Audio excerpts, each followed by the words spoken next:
Hey everyone, and welcome to our deep dive. Into the history of advertising thought. It's kind of crazy to think that people have been trying to figure out how advertising works, For over a century. like how it makes us buy stuff, or even just remember a product's name. We'll be drawing insights from a book called The Anatomy of Humbug by Paul Feldwick, It's a fascinating journey with all sorts of characters. and evolving theories about advertising. Okay, so picture this. It's the early 1900s, Chicago is bustling. and this guy, John E. Kennedy, Who used to be a Mountie, walks into the office of Albert Lasker. who was like a big shot in advertising. Kennedy says advertising is salesmanship in print And that was huge. because it changed how people thought about advertising. It wasn't just about placing ads anymore, It was about making them persuasive. like giving people a reason to buy your product. That's right. It was the beginning of the sales pitch, but in print. And this reason why approach was championed by Claude Hopkins. Another important figure in advertising. Hopkins was all about testing and measuring. To see if his campaigns were actually working. He was a big believer in data. Which is so interesting because data is still king today. It's true. Like algorithms and targeted ads. Are basically the modern version of what Hopkins was doing. Then you have researchers like Daniel Starch who focused on attention. Starch tracked people's eye movements. To see how many people actually looked at an ad. He wanted to understand how to capture people's attention. Because even back then, there were tons of ads competing for our eyeballs. And then there's George Gallup. The poll guy. Right. He was a pioneer in advertising research, too. Gallup introduced the concepts of impact and message recall.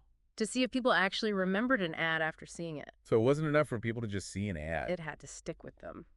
This brings us to Rosser Reeves, A big advocate for the unique selling proposition. or USB, Reeves believed in finding one strong benefit. and repeating it over and over. Like melts in your mouth, not in your hand. That's a classic USP. Now, Reeves's theory was influential. But some people debate whether his ads actually followed it, They say his ads often contained a lot of information. which is more like Hopkins style. So even as these salesmanship theories were gaining traction, Some people started to wonder, if logic and conscious decision-making could really explain all purchases. right, are we really that rational? Because sometimes we buy things based on emotion or instinct. Or maybe even unconscious desires? Exactly. There's a whole world of subconscious influences shaping our choices. And some pioneers in advertising started to explore that world, Which leads us to the next part of our deep dive, where we'll delve into the world of the subconscious. and how it plays into advertising. It's a fascinating chapter. Full of intrigue and a little bit of controversy. So stay tuned as we move into the 1950s. We meet a really interesting guy named Ernest Dichter. He brought psychoanalysis into the world of advertising. Imagine using therapy to sell soap. Dichter believed that to understand consumers, You had to understand their deepest desires. the ones they might not even be aware of, So it wasn't just about logic and reason anymore, it was about tapping into those hidden motivations. like those primal urges. Take Dichter's campaign for Ivory Soap. Oh yeah, what did he do there? He found a connection between Saturday night baths, And a feeling of cleansing. not just physical, but also spiritual. So it became more than just getting clean. It was a ritual of renewal. Oh, that's a much more powerful message. Than just saying, this soap gets you clean. Dichter's approach was all about emotions. And symbolic It association. was a big shift from the rational approach. That had dominated advertising before. Dichter wasn't alone, though. There were other researchers exploring the subconscious Like Louis Cheskin who helped rebrand Marlboro cigarettes, and James A. Vickery. who made some wild claims about subliminal advertising. Oh yeah, wasn't that a hoax? It was Vickery claimed he could increase sales. By flashing messages like, drink Coca-Cola. During movies, for a split second, People freaked out they were worried about being manipulated. without even knowing it. The idea of subliminal advertising really captured the public's imagination. Even though it was debunked. This controversy led to a backlash. Against motivation research. People became uncomfortable talking about the unconscious. So did the advertising industry go back to the rational approach? Not entirely. While there was a shift back towards measurable responses, Like message transmission and attitude change. the understanding of the consumer was becoming more complex. It was like they realized. People aren't always rational. Paul Feldwick argues that both approaches Salesmanship and seduction. have their limitations. He uses a metaphor, To explain this. the blind man and the elephant. Oh, I like metaphors. Each blind man touches a different part of the elephant. And they all come to different conclusions about what the elephant is like. because they can only perceive a small part of it. Exactly. So are you saying that these different advertising approaches, Or like those blind men, each grasping a different part of the truth? but missing the whole picture. Precise. There's more to advertising. Than just salesmanship or seduction. Feldwick identifies 6 different aspects of advertising 6 different lenses. to view the advertising elephant. And in the final part of our deep dive, We'll explore all 6 of them, to get a more complete understanding of how advertising really works. All right, let's unpack these 6 aspects of advertising.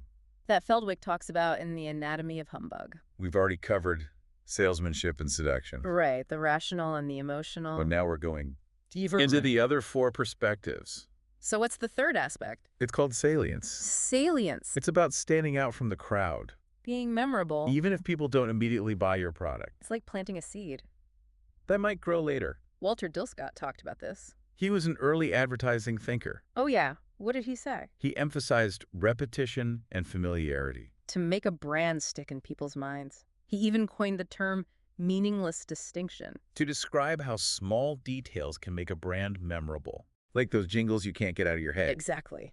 They might be annoying. What they work. Because when we have a lot of They choices, tend to go with what's familiar. if a brand is always on our minds, We're more likely to choose it. even if we don't have a specific reason why, Make sense? What about the 4th aspect? that's social connection. Social connection. It's about building relationships with customers. Creating a community around your brand Like those brands with really passionate fans. who feel like they're part of something They share their experiences. and become advocates for the brand. It's about building loyalty. That goes beyond just buying a product. Onto the 5th aspect. Okay, what's that one? It's called spin. Spin.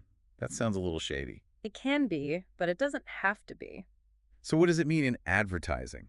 It's about framing information strategically, To influence how people perceive things like highlighting certain aspects of a product. and downplaying others It's about shaping the narrative. to benefit your brand. Think of it as persuasion through emphasis Like using a celebrity endorsement. to make a product seem more desirable. They're not lying. But they're definitely influencing our perceptions. Okay, I get it. And finally, the 6th aspect. Showmanship.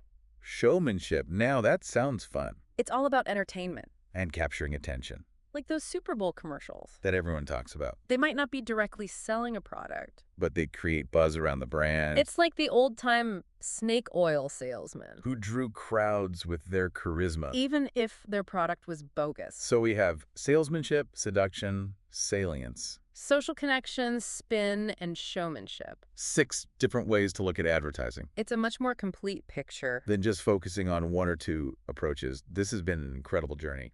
Through the history of advertising thought, We've learned about all sorts of fascinating people. and debunked some myths along the way. Advertising is constantly evolving. But these 6 aspects provide a framework. For understanding how it works. They can be used together. To create truly effective campaigns. So the next time you see an ad, Think about which of these 6 perspectives might be at play. is it appealing to your logic or your emotions? Or is it trying to create a sense of community? Or maybe it's just putting on a good show. By understanding these approaches, You can become more savvy consumers. and less susceptible to manipulation. We have the power to analyze and critique. The messages that bombard us every day. So stay curious. And question everything. Thanks for joining us on this deep dive. Into the fascinating world of advertising. Until next time, keep those minds sharp.